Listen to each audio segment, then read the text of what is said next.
European union की तरफ से एक statement by the high representative on behalf of the European union on the general election. India में एक chip manufacturing plant in India, जो कि इजराइल प्रपोजल दे रहा है इंडिया को, जो कि $8 बिलियन चिप प्लांट अब इंडिया में लगाया जाएगा। पिछले इलेक्शन तक इंटरनेशनल कम्युनिटी ने इस तरह रिएक्ट नहीं किया था जब जिस तरह वो आज कर रहे हैं। मसलन इंग्लैंड का ऑफिशियल जो रिजर्वेशंस आई हैं, यूएसए की जानिब से उनके तर्जुमान ने ऑफिशियल रिजर्वेशंस का, हम उनसे लड़ना नहीं चाहते, हम नहीं लड़ना चाहते, और हम अपना जो है वो आप जानते हैं कि पाकिस्तान इस वक्त किसी किस्म की लड़ाई अफोर्ड नहीं कर सकता। नवाज शरीफ ने इंडिया की बात की है, रात को के आते ही इंडिया से सुलह करूंगा, बॉर्डर खोलूंगा, तिजारत बढ़ाऊंगा। इस चीज का मुझे आप एग्री हो? नहीं। कारोबार आएगा, महंगाई खत्म होगी, गलत क्या है इसमें? गलत है। क्या गलत है? कि इंडिया से हमारी सुलह बनती नहीं। क्यों नहीं बनती? ये एक तो हमें समझने की जरूरत है कि ये एक ट्रस्ट है जो उनके ऊपर दुनिया करे, और ये सिर्फ यूरोप नहीं कर रहा, मिडिल ईस्ट। अभी शेख ज़ैद साहब आए थे, $86 बिलियन की इन्वेस्टमेंट का उन्होंने कहा था। ऑस्ट्रेलिया और यूरोपियन कंट्री सारे ही जर्मनी से लेके आप चलते जाएं तो ये पाकिस्तान की जमहूरियत के लिए और पाकिस्तान में सिस्टम के लिए कोई अच्छा शगुन नहीं है। एक तो ये कि $8 बिलियन ये ज़ाते खुद एक बड़ी अमाउंट है और बहुत बड़ी इन्वेस्टमेंट है, लेकिन उसके साथ ये कि चिप मैन्युफैक्चरिंग प्लांट, इसकी अपनी ही अलग इंपॉर्टेंस है इंडिया के लिए। एक इलेक्शन 8 फरवरी को हुआ है और दूसरा इलेक्शन 9 फरवरी को हुआ है, तो अवाम ने अब किस इलेक्शन को मानना है? आरओ ऑफिसेस का उन्होंने घिराव किया हुआ है, उन्होंने सड़कों के ऊपर आके जो है वो धरना दिया हुआ है, और वो क्यों कर रहे हैं? वो कह रहे हैं कि हमें हमारे वोट का हक वापस किया जाए। इंडिया के प्राइम मिनिस्टर नरेंद्र मोदी साहब वो ये चाहते हैं कि इंडिया को जो चिप मैन्युफैक्चरिंग हब बना दिया जाए। ऐसा क्या हो गया दो मुल्कों में? इंडिया कहते हैं दहशतगर्दी खत्म करो, कश्मीर को भूल जाओ, आज भाई भाई बनते हैं। नहीं, ऐसे कैसे भाई भाई बन सकते हैं? जब मुसलमान भाई भाई है तो इंडिया हिंदू और मुसलमान भाई भाई तो पहले कभी हो ही नहीं सकते। इस्लामी पेंटी। जय हिंद, वंदे मातरम दोस्तों, और एक वीडियो में आपका तहे दिल से स्वागत है। दोस्तों, इजराइल और पाकिस्तान के बीच में दुश्मनी आपको पता है, उसके ऊपर अभी इजराइल ने ये घोषणा की है कि वो इंडिया में एक चिप मैन्युफैक्चरिंग का प्लांट लगाएगा, और उसके वजह से पाकिस्तानी मीडिया में पाकिस्तानी मीडिया के पेट में मारोड़ उठ रहे हैं। और दूसरी चीज़ ये है कि पाकिस्तान के इलेक्शन का अभी एटमॉस्फेयर आपको मालूम है, वहाँ पे किसी भी पार्टी को क्लियर जनादेश नहीं मिला है, उसके वजह से वहाँ पे जो सरकार आएगी वो खिचड़ी सरकार आने के आसार है। तो लेकिन पाकिस्तान का ट्रेडिशन ऐसा है कि वहाँ पे जो सेना है, मिलिट्री है, वो किंग मेकर रहती है। तो अभी देखना ये इंटरेस्टिंग रहेगा कि पाकिस्तानी सेना का किसके तरफ रुझान है और कौन सरकार बनाता है। तो दोस्तों, इसके ऊपर पाकिस्तानी मीडिया का क्या कहना है आइए जानते हैं। उसके ऊपर पाकिस्तानी आवाम ने भी डिफरेंट रिएक्शन दिए है, तो आइए इस वीडियो में देखते हैं कि उनका क्या कहना है। और अगर आप मेरे चैनल पर नए हो तो प्लीज़ सब्सक्राइब कीजिए और इस वीडियो को ज़्यादा से ज़्यादा लोगों के साथ शेयर कीजिए। और दोस्तों, वीडियो आखिर तक देखिए। मैं मिलता हूँ आपको वीडियो के आखिर में। Chip manufacturing plant in India, जो कि इजराइल प्रपोजल दे रहा है इंडिया को, और इजराइल की एक कंपनी की तरफ से प्रपोजल सबमिट किया गया है इंडिया में, जो कि $8 बिलियन चिप प्लांट अब इंडिया में लगाया जाएगा इजराइल की तरफ से।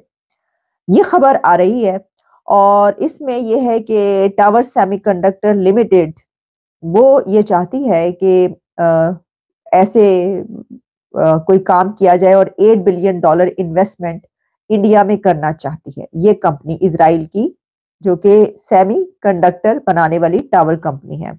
और उसमें जो डिटेल्स हैं वो ये हैं कि 65 नैनोमीटर एंड 40 नैनोमीटर चिप्स, और काफी इसके अंदर डिटेल्स मौजूद है क्या क्या। अच्छा, अभी तक ये है कि इसमें कंपनी ने इंडियाज आईटी मिनिस्ट्री जो है उसको ये सबमिट किया है, लेकिन उस तरफ से कोई जवाब नहीं दिया गया अभी। लेकिन ये एक बड़ी डेवलपमेंट और बहुत बड़ी इन्वेस्टमेंट है, $8 बिलियन के चिप मैन्युफैक्चरिंग प्लांट। एक तो ये कि $8 बिलियन ये ज़ाते खुद एक बड़ी अमाउंट है और बहुत बड़ी इन्वेस्टमेंट है, लेकिन उसके साथ ये कि चिप मैन्युफैक्चरिंग प्लांट, इसकी अपनी ही अलग इंपॉर्टेंस है इंडिया के लिए। अगर आप जानते हो इसकी हिस्ट्री, हम पहले भी इसके ऊपर बात कर चुके हैं, और कहा यह जाता है कि इंडिया के प्राइम मिनिस्टर नरेंद्र मोदी साहब वो ये चाहते हैं कि इंडिया को जो चिप मैन्युफैक्चरिंग हब बना दिया जाए। और मैं देख रही थी कि इस सिलसिले में द न्यूयॉर्क टाइम्स में एक रिपोर्ट भी पब्लिश हुई जिसमें उनका कहना है कि Modi wants to make India a chip making super power. Modi wants to make India a chip making super power, ये कहना है न्यूयॉर्क टाइम्स का। अच्छा, उसमें उनका कहना यह है कि जो इंडिया गवर्नमेंट है वो ऐसी जो seizing on the world desire to reduce reliance on China and is offering billions to build an entire semiconductor ecosystem on vast empty plots।